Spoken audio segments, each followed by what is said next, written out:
would say he should call the governor, Christie, and I'm sure you'd give him, because his state is a disaster, and he doesn't do this. Well, they have the original Alcatraz, so you guys could approve him being able to set one of these up over there. I'm sure the secretary would be happy to do that and provide some. My sense is he's probably not going to bite on that, but I don't know that they'd be able to come in at cost because they tried to do this high-speed rail. They spent like 150 billion, no tracks. We've got a privately funded rail in Florida from Miami to Orlando, cost the taxpayer zero, and it's very successful. So just a much different approach between states. Hey, Mr. President, when's the first person checking in this beautiful Alcatraz? They'll cost 100 times more than that. Now, he ought to come here and study this because he could learn a lot. When's the first person checking into the room, sir? Tomorrow. Hopefully tomorrow, within the next 24 hours. They have the doctors, they have all the professionals. There's going to be a security sweep because there have been civilians here, so they will sweep this multiple times to make sure there's nothing can be used as weapons or any contraband. And then once that's cleared, then they'll do. So it's really up to Secretary. I know has got people in the queue, and so they'll be ready to receive. I think our viewers at home should note that this is air-conditioned facility. Yes, so if any of the news claims are keeping them out in the hot, humid South Florida, that is wrong. It's probably 62 degrees in here, or 72. Hey, Biden wanted me in here. Okay, he wanted me. It didn't work out that way, but he wanted me in here. Mr. President, what's your expectation what this will do for the speed and force of deportations? Well, a lot of things, and they're both telling me that these people come in here, they want to go home. And they want to go home, so we immediately send them home, where it's appropriate. Now, if somebody's a real killer, we don't send them anywhere. We put them in maximum security. Look, what we inherited from this guy, this incompetent man, and his administration, which wasn't incompetent, it was radical left, lunatic, communist, whatever you want to say. I know most of them. What we inherited should never, ever be forgotten. What they've made us do. This is all because of an open border policy where 25 million people flowed in. From all over the world, from prisons, from all over the world they flowed in. For no reason whatsoever. When I left, we had a very powerful border. We had no problem. He opened it up. Day one, he just opened the border. People couldn't believe it. They were standing there. What did they do? They said, go in. That's it. You look at the first day tapes. They opened it up and they said, go in. And that's where all of this began. But this is an amazing thing that they've done here. But listen, people don't have to come here. If they self-deport and go home, they can come back legally. We will let them come back legally. And there is a lot of self-deportation. Yes. But if you wait and we bring you to this facility, you don't ever get to come back to America. You don't get the chance to come back and be an American again and work here. So. They weren't with us when President and Secretary Kevin and we went through the intake. So right when you do the intake, they have the information about voluntary departure. They have the ability. Obviously, you guys are funding that because it's a lot cheaper to do it that way. So even if they get brought to the front doorstep here, they still have an opportunity to just go back voluntarily, and then this way they're How fast does that take from the minute that, let's say they get in here and they're like, hey, I want to stay here, I want to go back to... We can put them on a plane that day and take them home. We'll buy their plane ticket, go home, and then they get the chance to come back legally. If they wait and say we're not going to do that, they can come back legally after a period. Mr. President, you've talked recently about the idea of finding some way to get farm workforce and service sector workforce, and I think you've discussed somehow a program of people leaving on a sponsorship and coming right back. Can you give us a little more detail about that and why, in the view of some hardliners, it's not amnesty? Take care of our farmers and hotel workers and various other people. We're working on it right now, and Ron's going to be involved, and you're involved already. So we have a lot of cases where ICE will go into a farm, and these are guys working there for 10, 15 years, no problem. The farmers know. We're going to put it's called farmer responsibility or owner responsibility, but they're going to be largely responsible for these people, and they know these people. They've worked on the farms for 15 years, and all of a sudden, so I have a great. Ron does, Christie does. We have a great feeling for the farmer and for others in the same position, and we're going to give them responsibility for people, and we're going to have a system of signing them up so they don't have to go. They can be here legally. They can pay taxes and everything else. They're not getting citizenship, but they get other things. And the farmers need them to do the work. Without those people, you're not going to be able to run your farm. Mr. President, you and the governor tangled pretty hard in the 2024 election. You stand here now. I didn't notice. Yeah, you stand here now as partners on this effort. How would you describe your relationship, and what future does Governor would say it's DeSantis a have? 10. Excuse me? I think it's a 10. Maybe 9-9, because there might be a couple of little wounds. So maybe it's 9. We'll start. I think we have a 10. Do you think his wife should run for governor? We get along great. Should Casey DeSantis run for governor? The thing about it is, I endorsed him immediately in January 2024. I raised one of his PACs millions and millions of dollars. And obviously, we saved him a lot of money in Florida because Florida was a deep red state. He didn't even have to do a rally in Florida, whereas 2016 and 20, this was like ground zero. And so we've been, really happy to do that. And then we've worked very well on this and other issues with Florida. And you can call him at any time, and he wants to be helpful for governors. I mean, I can tell you that. We did Hurricane Helene last year. You didn't hear from the president at the time then, but with President Trump, we know immediately. You just make the phone call. Can we ask a Gaza follow-up question? I'm sorry, like another thing you inherited. How firm are you going to be with Netanyahu about ending the war in Gaza? Very full, but he wants it to. I will tell you. He's coming here next week. He wants to end it too. We had a tremendous success with Iran. They weren't happy. Somebody said, "When are you going to sign?" I said, "Sign? They are so bombed out." Did you see the report issued this morning? The place was decimated. It'll be years before anybody even gets down there. So that's not a priority, but we'll have a report and we'll have whatever we want. We'll get whatever we want from Iran.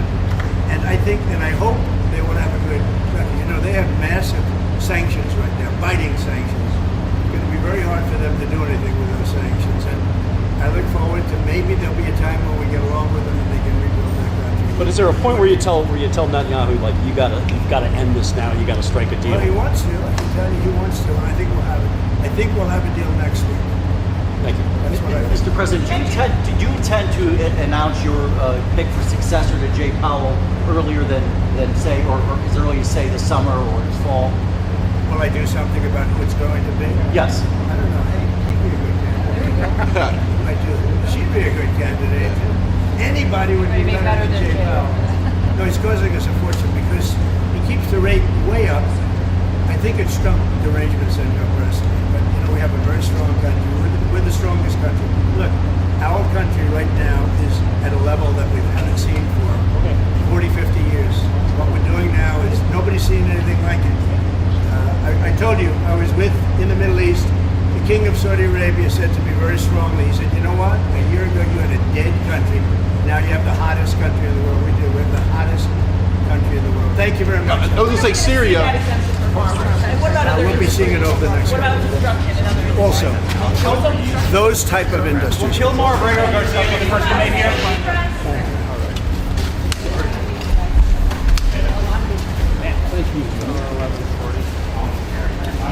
Right this way?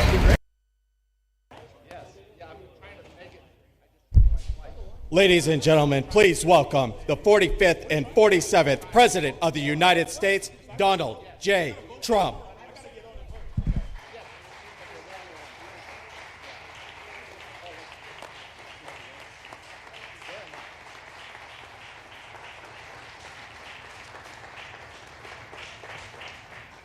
Thank you very much. You've done a fantastic job. Even the microphone works well. That's good. Wow. Well, I'd like to just thank everybody for the incredible job they've done. I love the state. As you know, Ron and I have had a really great relationship for a long time. We had a little off period for a couple of days, but it didn't last long. It didn't last long, and a lot of respect for each other. And it's a great honor to be deep in Florida, the Florida Everglades, to open America's newest migrant detention center. It's incredibly built, and you're seeing that yourself. That's why I said, let the press join us on our walk so they can see what's happening. It's known as Alligator Alcatraz, which is very appropriate because I looked outside and that's not a place I want to go hiking anytime soon. But very soon, this facility will house some of the most menacing migrants, some of the most vicious people on the planet. We're surrounded by miles of treacherous swampland, and the only way out is really deportation. And a lot of these people are self-deporting back to their country where they came from. Of quite a few. We're amazed at actually the number. We took the FEMA money that Joe Biden allocated to pay for the free luxury hotel rooms, where he's paying hundreds of millions of dollars in New York City, and we used it to build this project. And Narana was just a little fraction of that money. The money they spent on that project, I happen to know the real estate developer. He's a he never really made that much, but he became very wealthy. With luxury, he didn't do well. With people that are not exactly luxury, he's made a fortune. I want to thank Florida Governor Ron DeSantis and Secretary of Homeland Security Kristi Noem, and Florida Attorney General James Uthmeier. Where is James? Where is he? You do a very good job. I hear good things. I hear good things about you from Ron too. No, you really do. He's even a good-looking guy. That guy's got a future, huh? Good job, James. I hear you did really, really fantastic. Worked hard.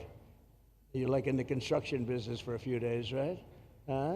Congratulations for all the hard work and to make this facility possible. It's amazing.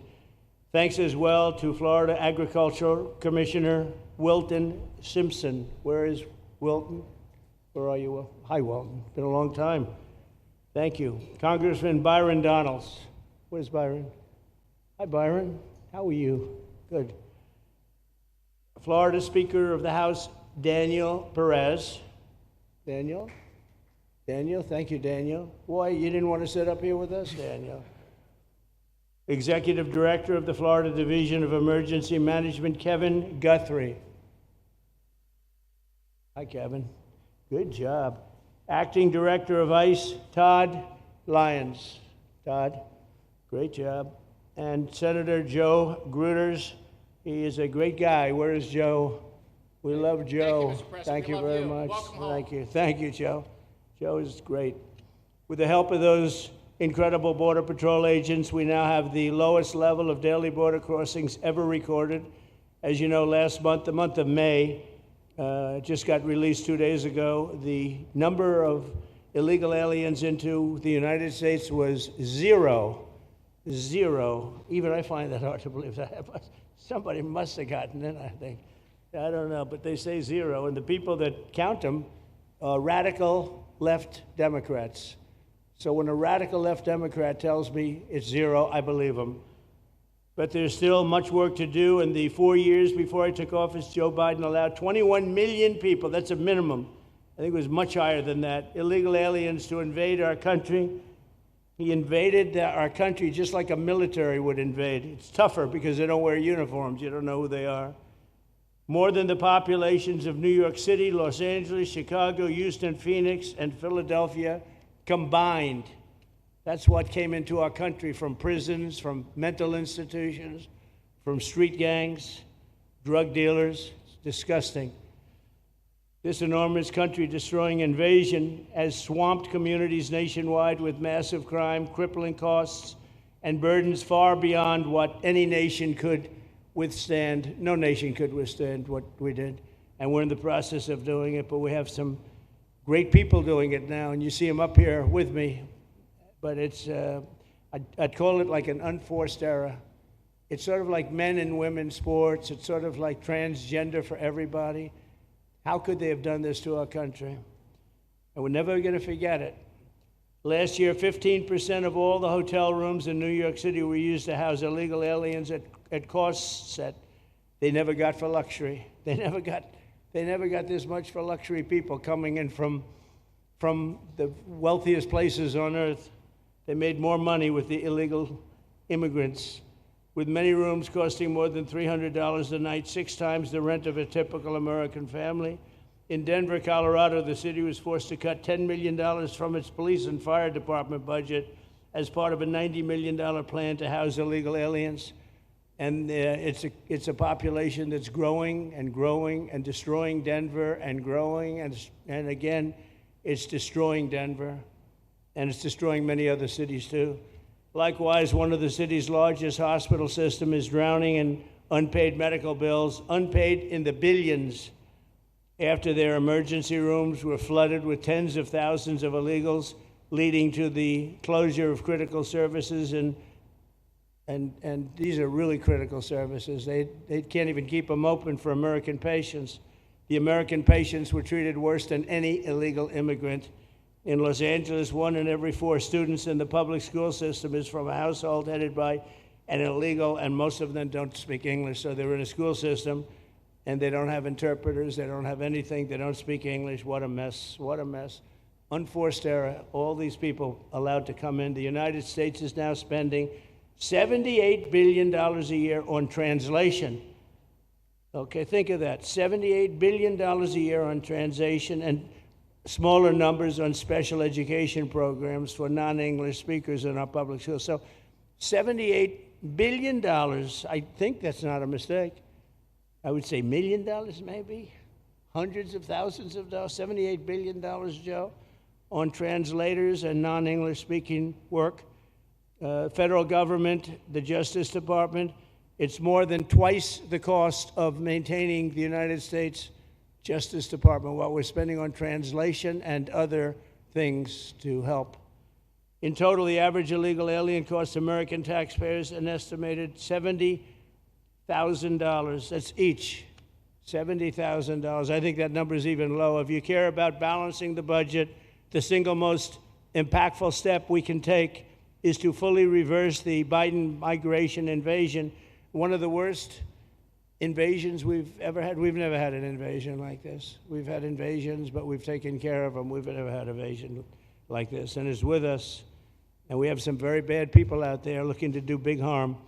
That's why the One Big Beautiful Bill includes funding for 3,000 new Border Patrol officers and 10,000 new ICE agents. And I've gotten to know the Border Patrol and ICE very well. Unlike Kamala, she was the border czar, but she never saw the border. She never made one phone call. She was some border czar. She would have been some president. Probably would have been slightly better than Biden, though. I had to run against both of them, you know? The one guy, it's like a fighter. You knock out the one guy who's doing badly, then they put somebody else in, but fortunately she was a stiff also. Otherwise, I would have been very angry. I would have been extremely angry. The heroes of ICE will also help round up and remove members of the savage drug cartels which are coming back into our country. And we got them out. Now some of them came back in. We just got them out again, and that's going to be a vicious cycle. But these are foreign gangs. They're horrendous people, killers, that have infiltrated our territory, including 8 which we have designated as foreign terrorist organizations, which gives us a lot more power for speed and getting them out much easier. And we had a great court victory, as you know, on Friday that allows us to do what we have to do from the Supreme Court of the United States. In 5 months, my administration has already arrested over 2,700 members of the murderous Venezuelan gang known as Tren de Aragua, including a pack of these sadistic animals arrested last month with over 280 guns, and these are guns of the latest caliber. These are guns that were made over the last period of less than a year, getting brand new guns, the latest and the greatest. Every day, our brave law enforcement officers are hunting down and deporting migrant criminals who have committed heinous crimes, including more than 13,000 murderers, 11,888 to be exact, but I'd probably say the 13,000 is right also. Think of it, 11,888, and more than half of them, they committed more than one murder. So, Ron, many of them are out of here already, but it's still it's a hell of a number to be confronted with. Just this year, ICE agents in Miami have apprehended illegals with arrests for murder, kidnapping, rape, child sexual abuse, and arson, people of the worst order. We're getting these monsters out of the United States, out of Florida, out of all the places that they're in. And on January 20th, I signed an executive order empowering governors and state police to be deputized to enforce federal immigration laws, and Ron's already taken advantage of it. It's a tremendous advantage for the states. Most of them are doing it. Actually, the blue states tend not to do it. Even a couple of them have, though. And I want to express my tremendous thanks to the state of Florida for embracing this opportunity and being a true partner. They've worked so well with the federal government. It's been just a beautiful, beautiful partnership. So, Ron, I'd like to thank you personally. You are my friend, and you'll always be my friend. And we may have some skirmishes even in the future. I doubt it. but I will always come back because we just seem to, we have blood that seems to match pretty well. We have a relationship that's been a very strong one for a long period of time, and I appreciate it, very much appreciate it. And also, Secretary Noem, I'd like to say, have you say a few words. You have been unbelievable, the job you've done. You and our favorite person, Tom Homan, have done, and your whole staff, because it's a lot of people, and Tom acknowledges it all the time. He respects you so much. He respects the staff that you both built. And you're really doing one of the great jobs. And it was great that you could work with Ron in Florida so well. Built such a great facility. So please say a few words. Thank you very much. I don't know if this will work. Well, thank you, Mr. President. First of all, I want to thank you for putting the safety and the security of the American people first, and the way that you never lose focus on making sure that America stays our priority and that the families that live here get the chance to grow up and to raise their children in communities that are safe and that give them an opportunity to pursue the American dream. This facility here is a fantastic representation of what can happen when all of government works together and when it's accountable to the taxpayers and to the citizens that live here. The president signed an executive order that allowed us to build partnerships with states and with local law enforcement officers, which is exactly how things should function in this country. More power, more authority given to people locally so that they can take control of their own destiny. And so we have already been working under the 287G program to deputize law enforcement officers, whether they be state highway patrol, local sheriff's departments in all of our states, and allow them to go out with our ICE officers, our border patrol officers, and make sure that we're getting the worst of the worst off of the streets. We also recognize that as we've been doing that and returning people back to their home countries, that we need detention facilities. We need beds to put them in place so that they can have their due process before they return home. And this facility is exactly what I want every single governor in this country to consider doing with us. What happened to start this conversation was that a young man named Jimmy Percival in my office, my general counsel, who came from Florida and used to work here, called up the Attorney General and the governor and said, hey, what do you think about partnering with us on a detention facility that we could put in place that would allow us to bring individuals there? There's an airstrip close by. You guys volunteered the assets that you have and the connections that you have and worked with Kevin extensively so that we could come here, have their due process given, and return them home to their countries. And in 8 days, this facility has been stood up. And I want everybody to recognize that detention facilities that ICE adheres to is a higher standard than is required at state levels, at local Department of Corrections facilities, sheriff's offices. This is a state-of-the-art facility, air-conditioned, isolated though for security purposes, which is very helpful. And I appreciate so many people being willing to work together to make a project like this happen. Right here on this location, we'll have about 3,000 beds. Other location will have another 2,000 beds that will allow us to bring individuals across the country that we are bringing in and incarcerating for violating our laws and immediately get them out of the country as soon as we possibly can. It's exactly what we need to be perpetuating in other states. And what I would say is, I want all of you to notice these flyers that we've got, is that everybody who sees these flyers or anybody who sees these news clips should know you can still go home on your own. You can self-deport. If you go on the CBP Home app and go home now, you will get the chance to come back to the United States legally. You will get the chance to come back and do it the right way. If you don't, you may end up here. And you may end up here and being processed, deported out of this country, and never get the chance to come back. That is the consequences of breaking the law in the United States of America. Listen, our job is to uphold the law. This is a country of laws. We have a border now, and because we have a president that cares and recognizes that we need to be a nation of borders and a nation that upholds the law. If you break the law, there's consequences. We will deport you and you will never get to be a United States citizen. You'll never even get to come back here and work and to pursue the American dream. But if you decide you want to go home now, go home. And we'll help facilitate it. We'll buy your plane ticket. We'll get you there. In fact, I just got back from Panama, Costa Rica, Guatemala, Honduras. Those countries are excited to get their citizens home. They're setting up programs to loan them money to buy houses when they get there, help them with food assistance, get their children educated, scholarships. They want their citizens that are living here in the United States illegally to come home. and to be a part of their economy and help their countries grow. So this is a win-win for everyone, and I just want to end, Mr. President, by thanking our law enforcement officers, by thanking our ICE officers and our Border Patrol officers for what they do every day. They are out on the streets, and violence against them has increased over 500% since Trump has gone back into the White House, because he's upholding the law and because a bunch of liberals, socialists, and Marxists are out there lying about what President Trump is doing.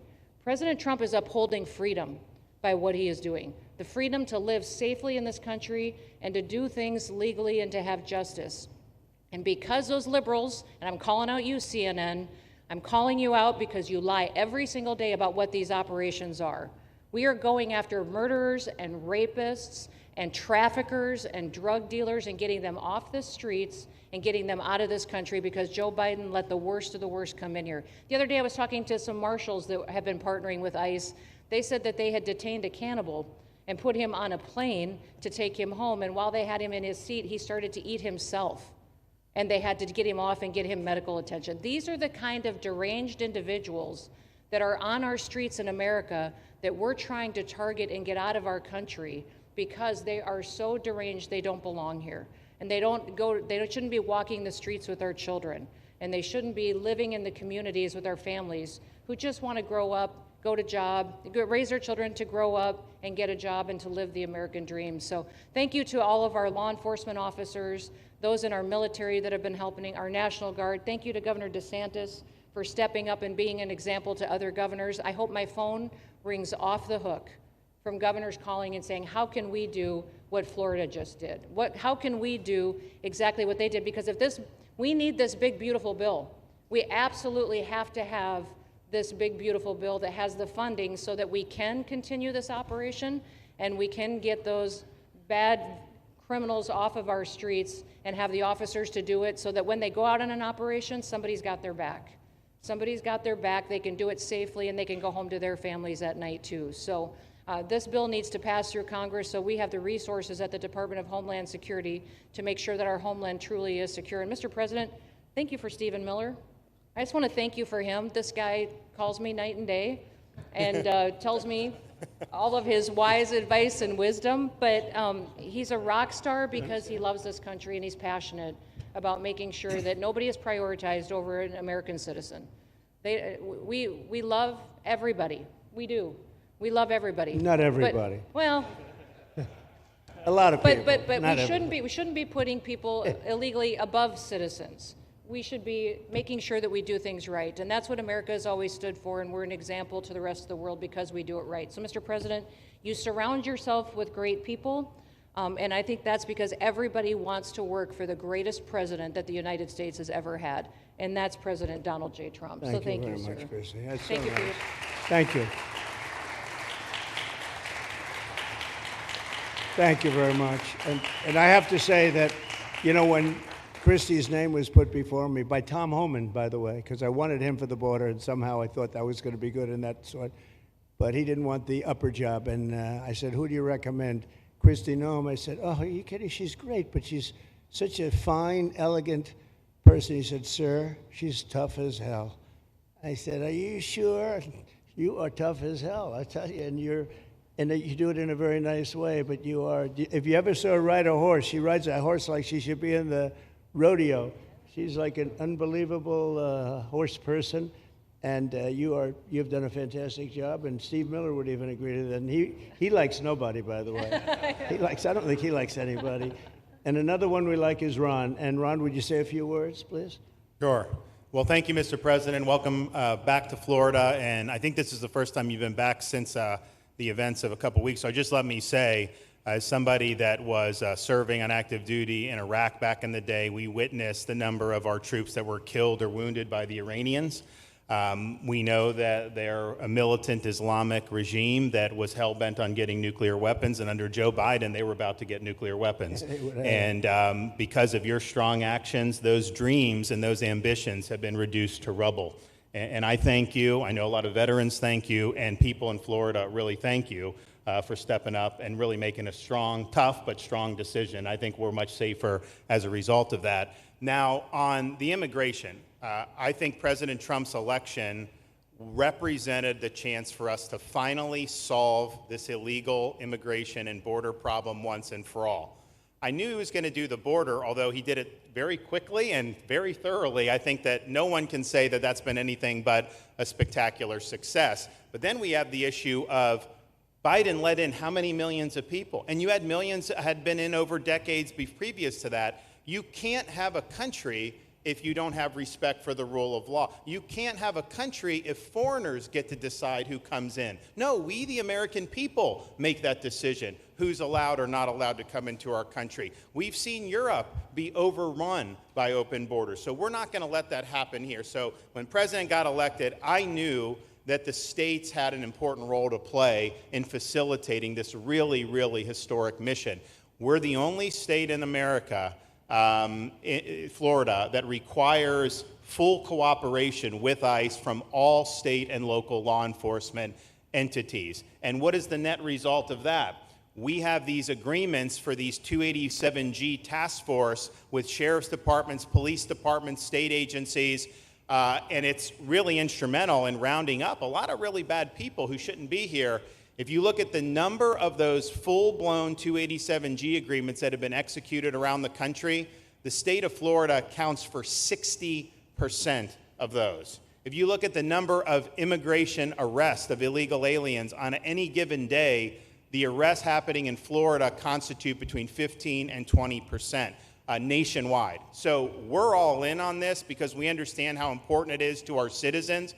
It crowds schools, it crowds medical, it crowds housing. Yes, you have illegal alien crime as well, and people want the problem solved. And the only way we're going to solve it is if states like Florida step up and help the president, help Secretary Noem get the job done. Now, this facility here was really in response to us working with DHS and ICE from the time the president got sworn in. And the number one thing they kept coming back to was, you know, Biden decimated the agency. I mean, let's just be clear. You could have illegals in Florida. Biden would just release them. Even when they had notices or they had orders to be removed, Biden wouldn't send them back. So their interior enforcement collapsed under Biden. So they're building it back up. But they're like, we need detention space in order to be able to bring about more deportations. And so what we have here can hold 3,000 now. We have 2,000 facility up at Camp Blanding that we're going to be open, which is our National Guard site. But think about what you have here. They come here, say they already are been ordered to be deported. You drive them 2,000 feet to the runway, and then they're gone. It's a one-stop shop. And this airport that's been here for a long time is the perfectly secure location. It's going to make a big difference. And let me just thank everyone who was involved. We got the call from DHS a little bit more than a week ago, and here we are 8 days later with this facility open, and as soon as Air Force One departs, it'll be swept, and it'll be open for business to be able to do. But our goal here is to process them and be able to effectuate their return to their home country. This is the opposite of what they were doing in New York by just putting them up in a hotel and then just letting them stay there indefinitely. No, we want to be able to send back. And when you walk into the processing, the president and I, Secretary Noem, Kevin Guthrie, walk through that initial intake, the first thing you see is information on how to go home on your own. Why would you want to come through Alligator Alcatraz if you can just go home on your own? I think a lot of people are going to make that decision. So you're going to have a lot of deportations that are going to be done by the administration, but I think you're going to have a lot of voluntary as well. So this is a force multiplier for the president's efforts. I would just say and echo what Secretary Noem says. There is no reason why other states can't be doing it. And I know Louisiana, Texas, a couple of them, but we've got if only the red states did this, they would be able to expand their capacity by tens of thousands, maybe 50, 100,000 on a given day. That's how you really start to make a difference. And so we're proud to be able to partner with the Trump administration on that. Mr. President, thanks for coming down. I think you highlighting this is going to move the needle in a big way throughout the country, and I think it's going to help all of us achieve the really big results that I think our voters want to see. Thank you, Ron. Great job. Thanks, Ron. Thank you, Mr. President, for the opportunity. My name is Kevin Guthrie. I'm the Executive Director of the Florida Division of Emergency Management. And I'd also like to thank President Trump and the Department of Homeland Security Secretary Noem for joining us here today and for their continued support. I want to thank first by thanking the man to my right, and that's Governor Ron DeSantis, whose bold leadership and swift action made this project possible.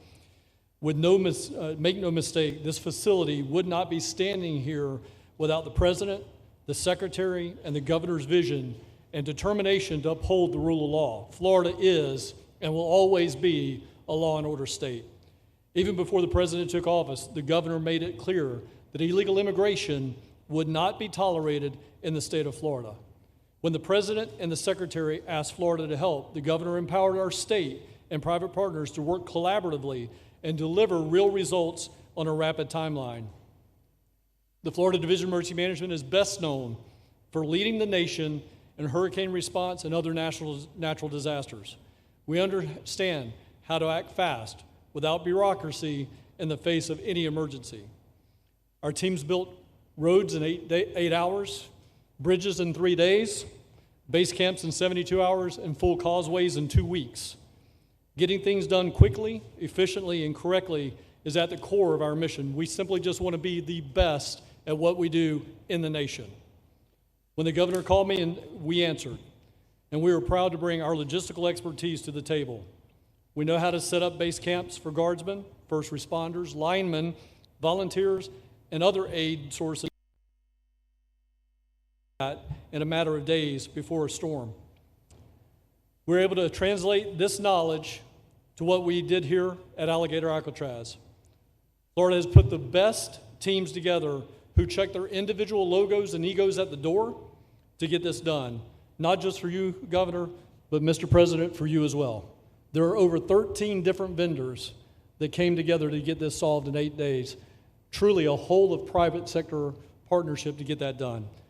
Behind you on these boards, in only 8 days, we have built a fully compliant detention facility with a detainee capacity of up to 3,000 people, with room for additional capacity if you asked us to do so. The detention facility includes over 158,000 square feet of housing and is a fully aluminum frame structure rated for winds of 110 miles an hour or a high-end Category 2 for those people that don't think that we're taking that into consideration. This is Florida, by the way. Power supply is fully redundant with backup generators in place. We've put a staff village here on site with a capacity of 1,000. Our services are hot meal 3 times a day, 24/7 medical facility, pharmacy, air conditioning, access to indoor and outdoor rec yards, legal and clergy support services, laundry.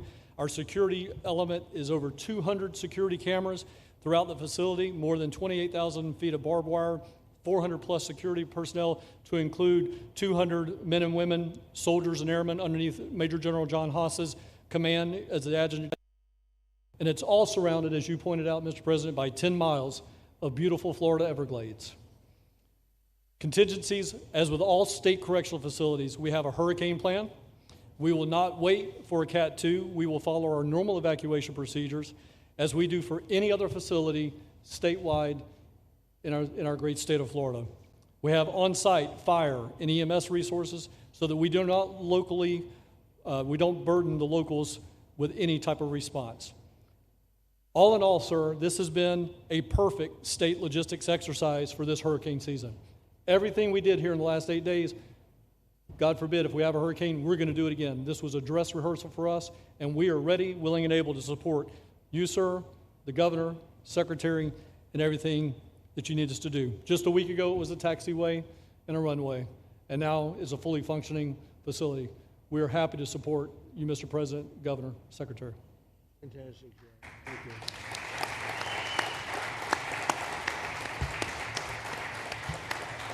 Byron, please.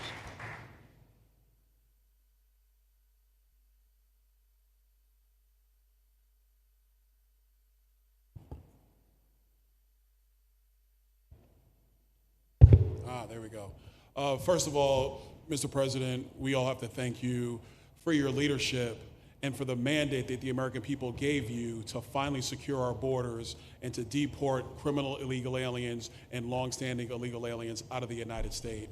That is a mandate given to you by the American people. I know Secretary Noem, Stephen Miller, Governor DeSantis, myself, on behalf of the other members of Congress in the Senate, and of course here in Florida, we are behind you 100% in that mission. To the governor, I really appreciate you and commend you for your leadership on this, taking swift, decisive action to building this facility.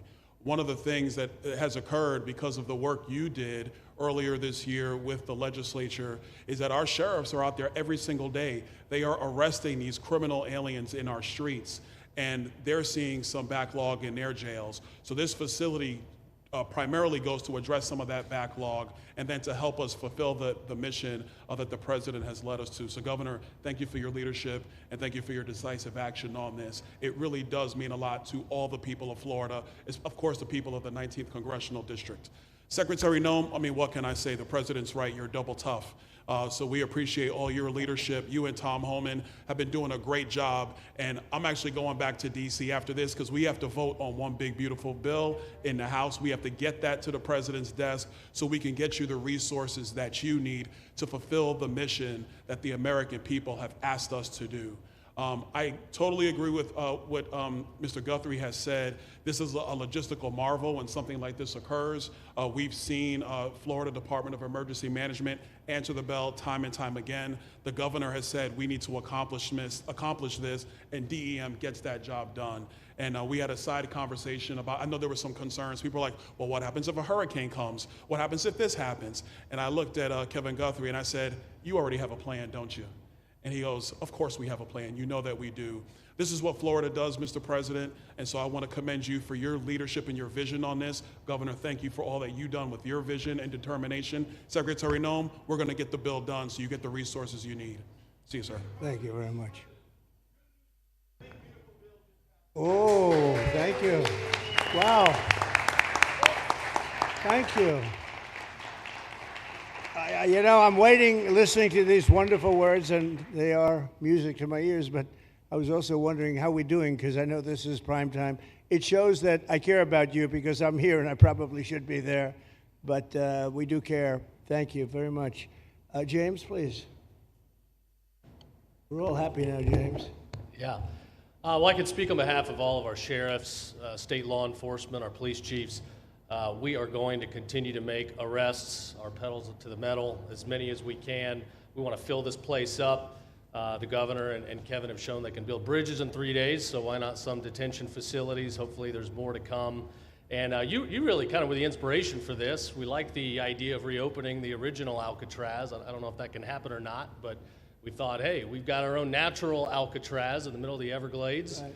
Great runway, great perimeter, so let's make it happen. In Florida, we walk the walk, and we will deliver for all of you. Thank you. Well, I heard you were responsible for the locational pick, and you cannot have picked a better location. I said, whoever the hell made this choice, I know you take it a little heat from some environmental groups, but I take it all the time, and that's an honor. But I heard you were very responsible for that choice, and that was a big choice. Thank you very much. Great job, James. Thank you. Do you want to finish over here, and then we'll go over here? We'll go back and celebrate the big, beautiful bill that you just got passed. You sure that's right, Brian? Yeah, all right. Wow, good. He's doing a good job. Right. Wow. Mr. President, first of all, I just want to say how grateful we are that you're back here in your home state of Florida. You've been doing an amazing job, not only at our border, but around the world, keeping this country safe and Americans. We are grateful for your leadership. God had a plan for us, and it was Donald Trump. So thank you for that. As a member of the Immigration Board and as the Commissioner of Agriculture of this state, I've been happy to help lead with the governor and the rest of the cabinet on this issue. We're very proud Secretary Noem's here today and others to represent not only the United States in our efforts to make this commitment to keep our citizens safe, but we're going to continue in Florida to remove the barriers to have your vision come true of a safe United States. We're going to get these illegal criminals out of this state, and we really appreciate you and your leadership in this effort. So thank you for being here today. Thank you very much. You're doing a great job, too. Thank you. Thank you, Mr. President. Joe Gruters, State Senator. I'm a member of your Homeland Security Advisory Council, your Vice Chairman. Thank you for that appointment. And thank you for coming back to Florida and everything that you do. Every single day you are delivering on the promises that you promised to us at all of the events you've done throughout the years, but specifically this last campaign. You deserve all the credit for everything, and you are surrounding yourself with incredible people like Secretary Noem, Stephen Miller, and just like your big, beautiful bill here in Florida, there was a lot of commotion about our immigration bill.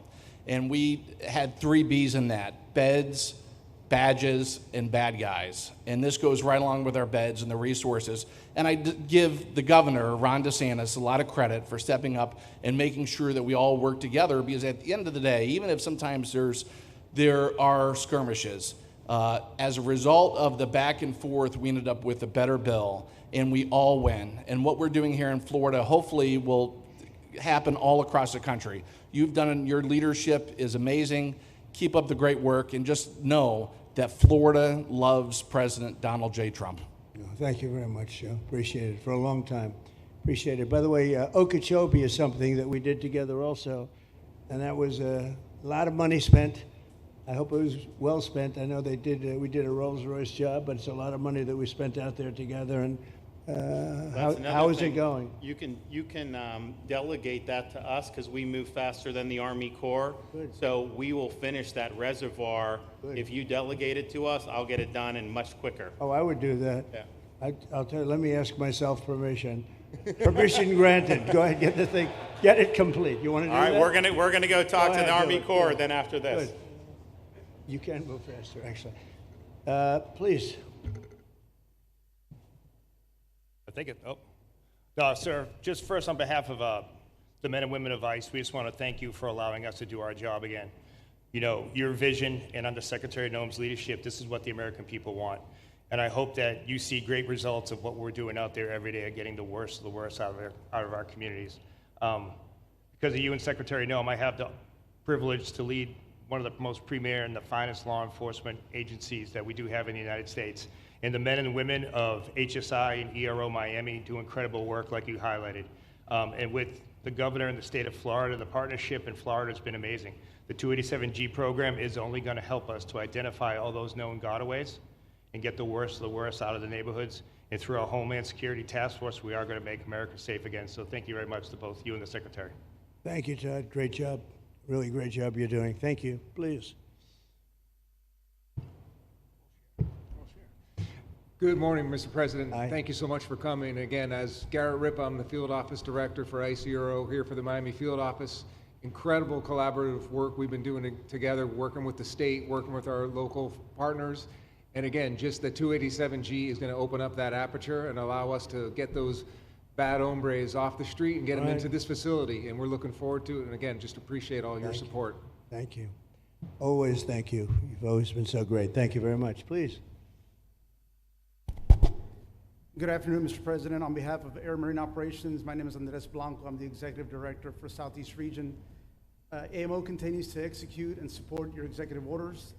Air Marine Operations brings a unique capability both in the air and the maritime domains.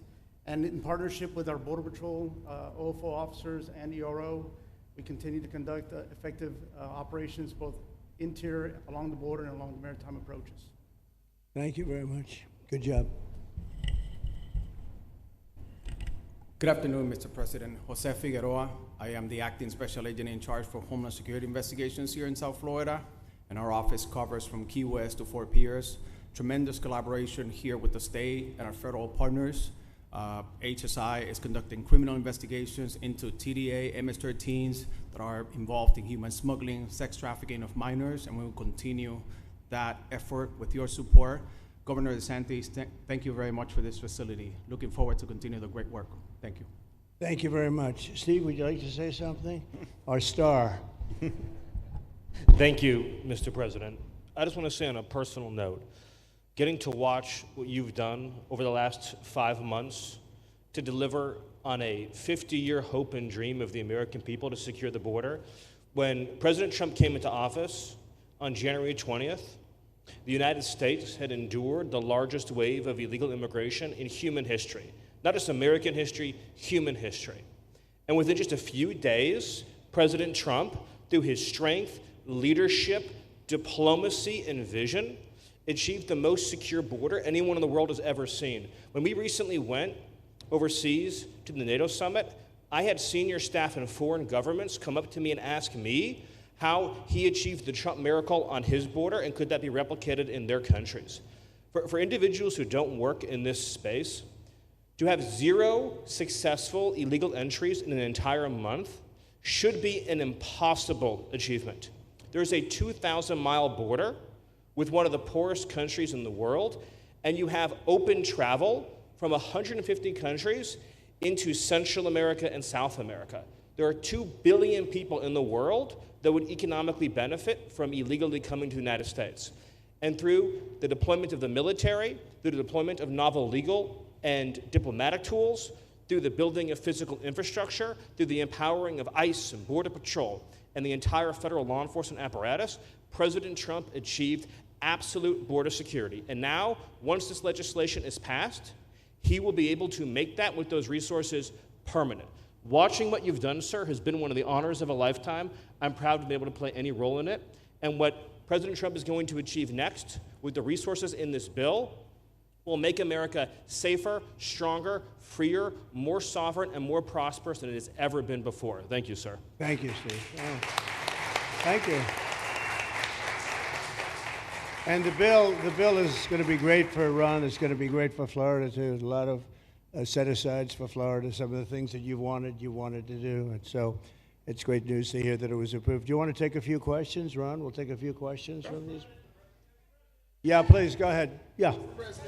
Thank you, Mr. President. Given the likelihood of the One Big Beautiful Bill passing, and we look forward to the success of this facility here, how many more facilities like this do you feel that the country needs in order to enact your agenda of mass deportations? Well, I think we'd like to see them in many states, really, many states. This one, I know Ron's doing a second one, at least a second one, and probably a couple of more. And, you know, at some point, they might morph into a system where you're going to keep it for a long time. You know, it's not that far away from jails that take years to build, and money is spent and wasted. And, you know, like the railway that they have in California that costs like 40 times more than it was supposed to cost. The same things happens with prisons. You look at this in a short period of time, Ron, James, and some of the people that really worked on it along with our people, they did this in less than a week. And you look at it, it's incredible. The incredible thing is picking the site, because the site was one of the most natural sites. It might be as good as the real Alcatraz site. You know, it could be. Well, that's a spooky one too, isn't it? That's a tough site. But so I think it could last as long as they want to have it. I mean, you may morph this into, you know, your prison system, frankly, which I know you always need, unfortunately. I'd like to say, you know, a little controversial, but I couldn't care less. We have a lot of bad criminals that came into this country, and they came in stupidly. It was an unforced error. It was an incompetent president that allowed it to happen. It was an auto pen maybe that allowed it to happen, and it did happen. But we also have a lot of bad people that have been here for a long time, people that whack people over the head with a baseball bat from behind when they're not looking and kill them, people that knife you when you're walking down the street. They're not new to our country. They're old to our country. Many of them were born in our country. I think we ought to get them the hell out of here, too. You want to know the truth. So maybe that'll be the next job that we'll work on together. But I think getting them out, you know, we forget about them. We had some bad accidents in New York. And they're not accidents. They were done very much on purpose. People being pushed into a subway just before it arrives, going 40 miles an hour. And they're 10 feet away from where the thing is. You get pushed right into the face of the subway train, get whacked and killed. And these are sick people. I'd like to get them out of here, too. Yeah, please, go ahead. White shirt, glasses. Julio Rosas, Blaze Media, sir. A couple months ago, I ran into former DHS Secretary Mayorkas, and I asked him a couple questions about his disastrous handling of the border. He didn't like my questions. But the number one question that I heard from people in responding to my video was, why hasn't he been arrested yet? You know, obviously you guys are cleaning up the mess that was made deliberately for the past 4 years, and so people want accountability. It's great to see that the border is secured, and it's great to see the state level cooperation. But I guess I would ask you, why hasn't he been held accountable, or anybody really? Well, you know, pardons were given out by to many people, and they shouldn't have been given out. Like the Unselect Committee of Political Thugs was given a pardon because they destroyed all of the information from 2 years of hearings, and they should be arrested, but they were given pardons. Was he given a pardon, Mayorkas? Was he not? I don't believe so, Well, sir. I'd take a look at that one because what he did is it's beyond incompetence. Something had to be done. Now, with that being said, he took orders from other people, and he was really doing the orders. And you could say he was very loyal to them because it must have been very hard for him to stand up and sit up and talk about what he allowed to happen to this country, and be serious about it. So he was given orders. If he wasn't given a pardon, I could see looking at that. In fact, why don't you take a look at it, Kristen? He was impeached, but yeah, it was just a fake impeachment. It was a fake impeachment. Why don't you take a look at it? I think he was so bad. They were all so bad. Look, it was the worst president in the history of our country. We've had some bad ones, but he was the worst president. But somebody told Mayorkas to do that, and he followed orders, but that doesn't necessarily hold him harmless. So take a look at it. Very good question, actually. Thank you. Yeah, please. Go ahead. Mr. President, you and the Secretary have both said that many people have self-deported since you came back into office. Yeah. How many is many, and has the rate gone up? How do you see the tempo of that moving forward going on?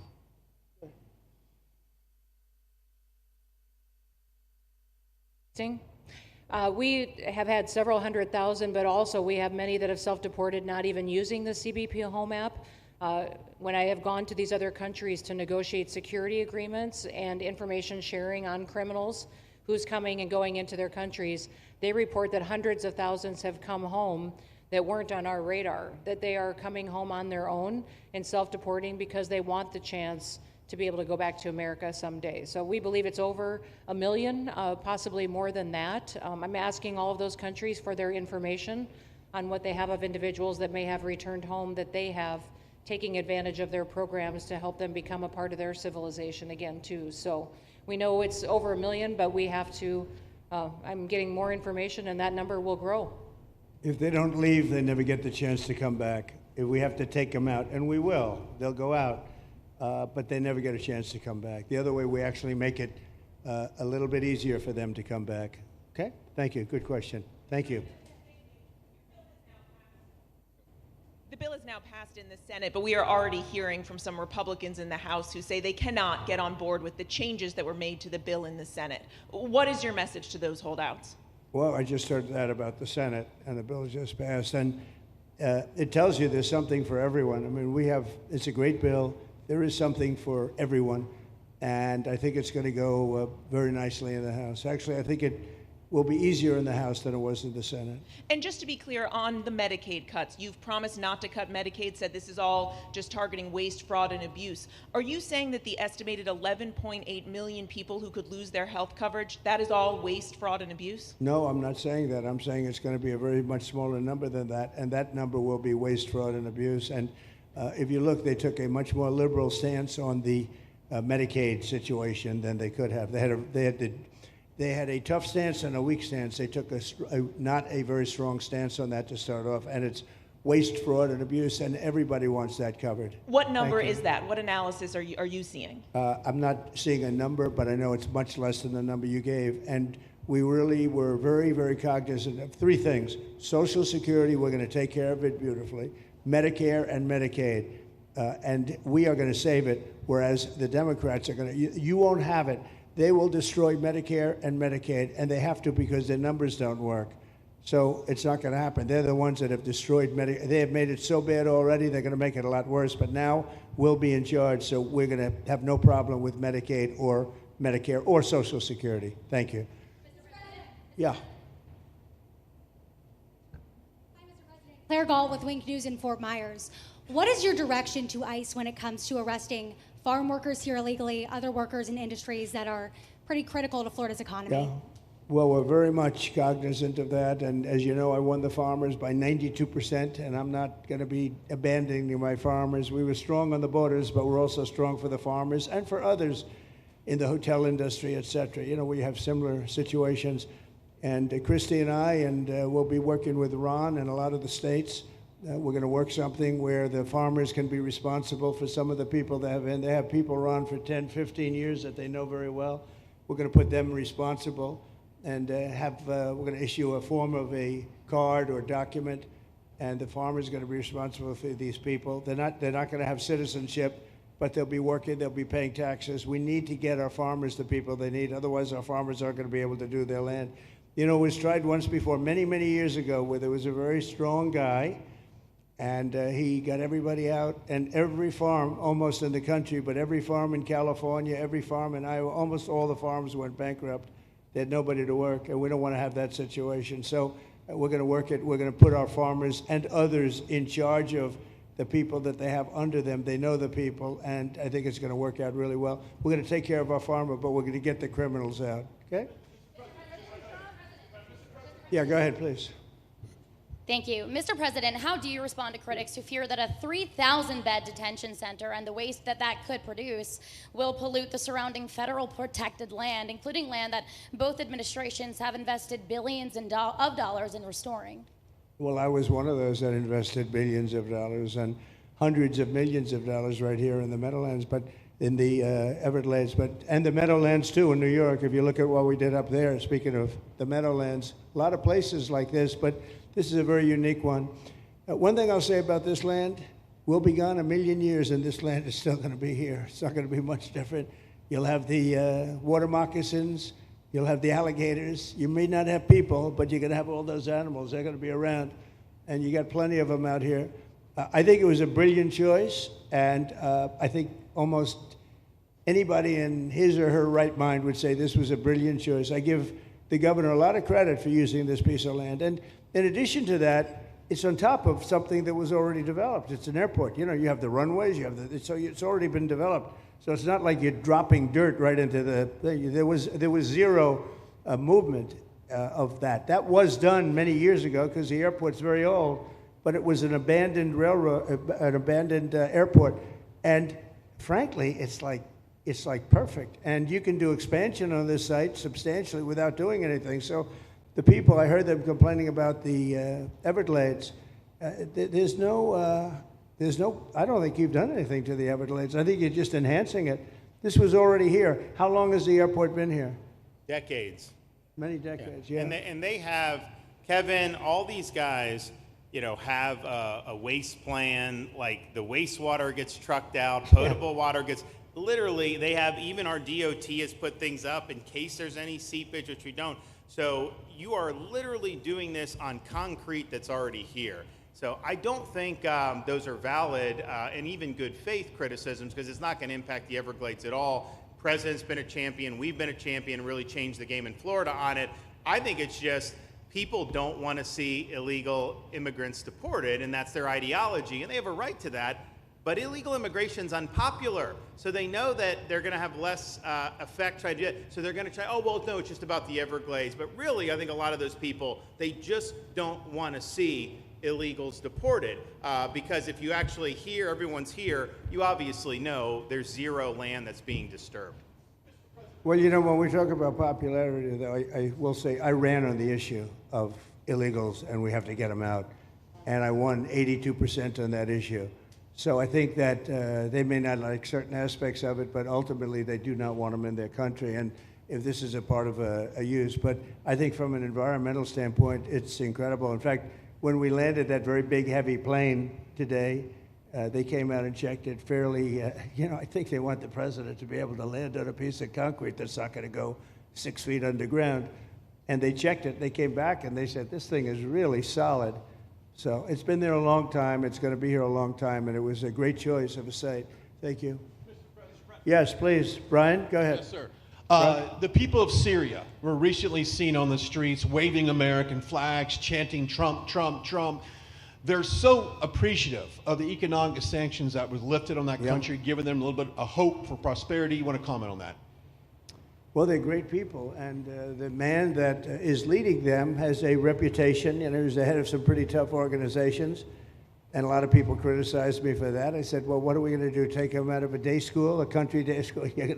It's going to be, by nature, I would think, Ron, they'll be pretty tough, and he is pretty tough, but I met him, spent a lot of time with him, good guy. I took off the sanctions because if I didn't do that, they wouldn't have had a chance. And Syria has a chance. You know, the people are great. They work hard. They're very smart. It used to be a place of professionals, accountants and lawyers and doctors and high academic credentials in that part of the world. And I think it's going to work out great. I took off the sanctions, and they were very appreciative. They were shocked, but they were very appreciative. We're giving them a chance at survival. With the sanctions, it couldn't have worked. Thank you. Mr. President, your beloved New York City. Your beloved New York City may well be led by a communist soon, Zorhan Mandami, who in his nomination speech said he will defy ICE and will not allow ICE to arrest criminal aliens in New York City. Your message to communist Zorhan Mandami. Well, then we'll have to arrest him. Look, we don't need a communist in this country, but if we have one, I'm going to be watching over him very carefully on behalf of the nation. We send him money. We send him all the things that he needs to run a government. And by the way, they get about 3 times what you get, Ron. If you look at the per capita, Florida gets 1/3 of what New York gets in terms of the numbers. Why don't you give us those numbers? Yeah, well, because that's what we should send him. Yeah, well, like sometimes people say Florida gets more because they count Social Security recipients, but that's not money to the state. Those are seniors that live here. If they moved to North Carolina, you could count it there. So it has no interaction with the state government. They get more in the city and state governments than we get. Right, substantially. We're going to be watching that very carefully, and a lot of people are saying he's here illegally. He's, we're going to look at everything, and ideally. He's going to turn out to be much less than a communist. But right now, he's a communist. That's not a socialist. I've always said, we will not have socialism in this country. In the speeches, I said, well, what? They skipped socialism. And you got a lot of them like that. And you see AOC, she's out there with her, bad IQ. She's out there ranting and raving about how wonderful he is. And look, so far he's winning. He still has a race to win, but so far he's winning, and he has an advantage as a Democrat in New York City. I was there a long time ago, and it was a long time since a Republican won the city, but you would think that a Republican would be able to win. Or you have a good independent running, Mayor Adams, who's a very good person. I helped him out a little bit. He had a problem, and he was unfairly hurt over this question. He made a statement to the effect that this is terrible. New York City can't have all these immigrants come in. And like he was indicted the following day. And I said, that was a phony indictment, and it was a phony indictment. That was a Biden indictment. I said, don't feel bad. I got indicted 5 times every time you opened your mouth. That was a bad group. That was a very dangerous group, I will tell you. These were not nice people. That was the only thing they could do. They had no policy. They had no skill. They had no anything. But they were very good at that. They were vicious, vicious, horrible people. Thank you very much. Yeah, please go ahead. Anna Giratelli with the Washington Examiner. Governor DeSantis has proposed using National Guard, deputizing them as immigration judges to get through this massive backlog of people in the immigration court. Would you be open to that? Yes, he has my approval. Okay. That wasn't too hard to get, was it, Ron? He didn't even have to ask me, James. You didn't even need James to ask me. He has my approval, okay? Good. I also like what he's doing in Okeechobee. He has my approval for that, too. I don't know how we work that out, but we'll work it out. We'll follow up. Go ahead. Please. President Trump, Jake Stofan with Action News Jax from up in Jacksonville. There's some talk about a facility similar to this up in Camp Blanding. Has that been approved by DHS? If not, what's the timeline? When could we see ground break on that? Well, I'll ask Ron or James to talk about it. Do you want to mention it, James? The overarching plan, I think the secretary has said she supports the whole plan, so you guys are going to keep going. Yeah. So, Mr. President, just specifically, the response for proposals is out for that today. It closes, I can't even remember what day of the week it is, but it closes on Wednesday at 5 o'clock. Then we will do notice to proceed. So I would say right after our wonderful Independence Day, we will be starting construction there at that facility. You're going to have another big runway there, too. That's great. Wow. Well, I love these runways. It's very convenient, I must say. Having a runway is a nice thing. Today, you don't get runways approved. I will tell you, it's tough to get a runway. Although in the age of Trump, you get them approved fast. We're approving massive electrical bins, what they call them bins, but big electrical facilities for all of the factories and the AI that's coming in. They're going to build their own electric. They're going to be really. They're going to be made into electrical providers. They're going to have a lot left over. They'll put it into the grid. I think, they're going to end up doing so much. They'll put it into the grid. Won't even cost anything from their standpoint. So we have a lot of that happening. We get approvals fast. But I was just saying, runways are hard to get. But We'll get them now, but in the past, I would say over the past 30, 40 years, when you can get a runway, that was considered gold. Okay, please, go ahead. Go ahead. Sure.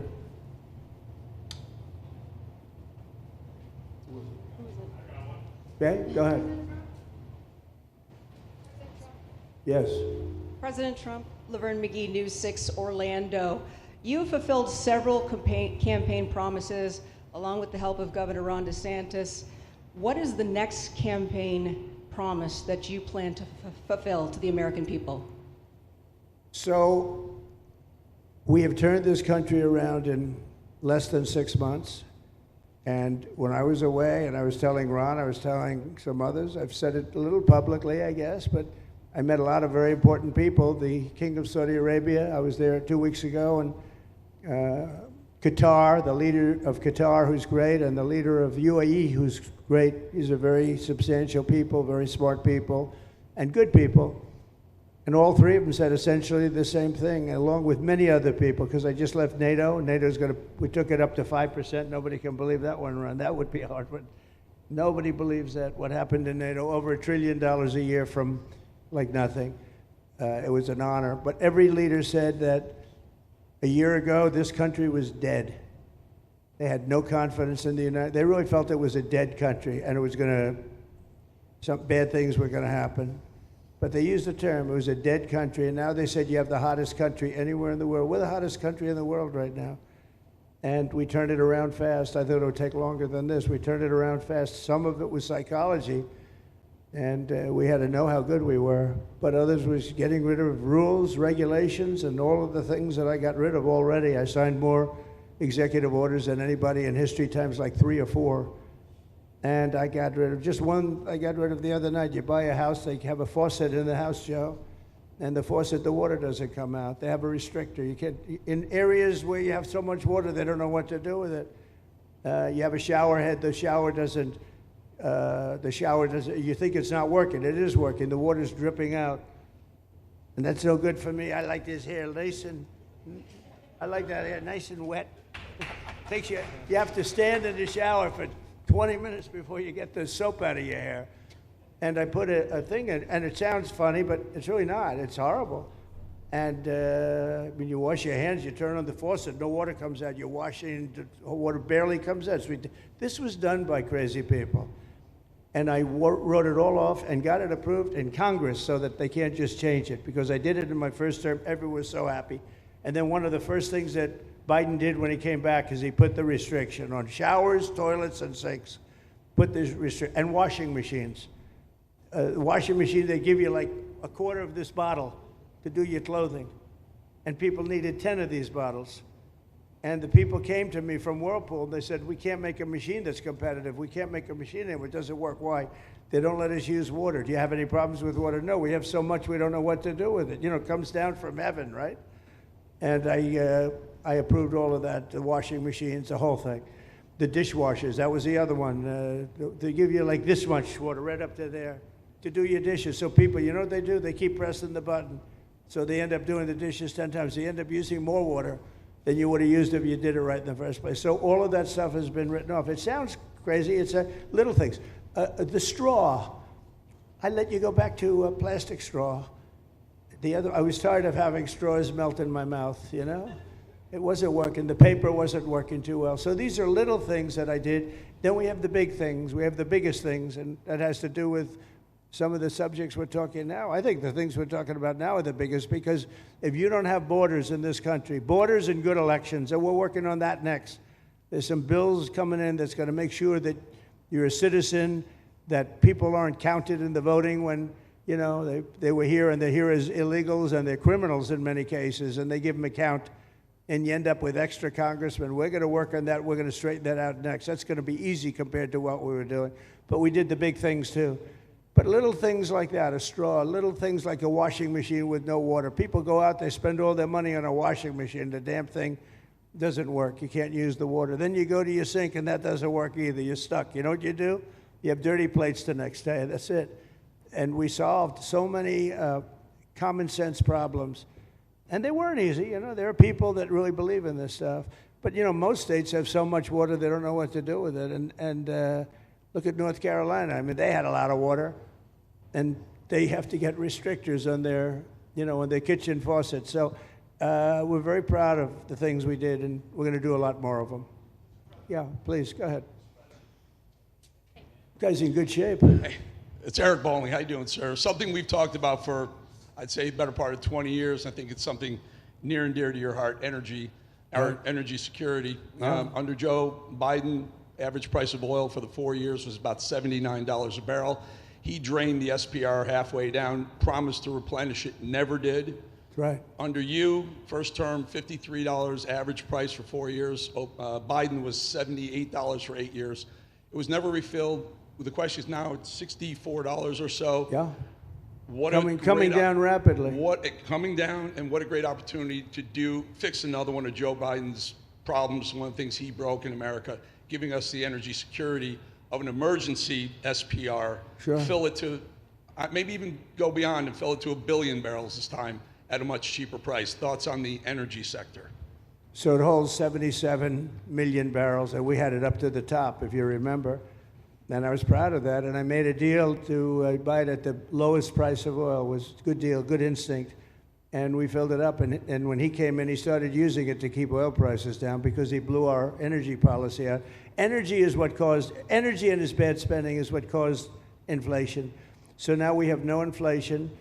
Gasoline just hit $1.99 today in 5 states. $1.99, isn't that a nice sound? It was up to $4, and going up to $5, $6, and $7. In California, it was $7.70. But we just hit in five states $1.99, $1.98.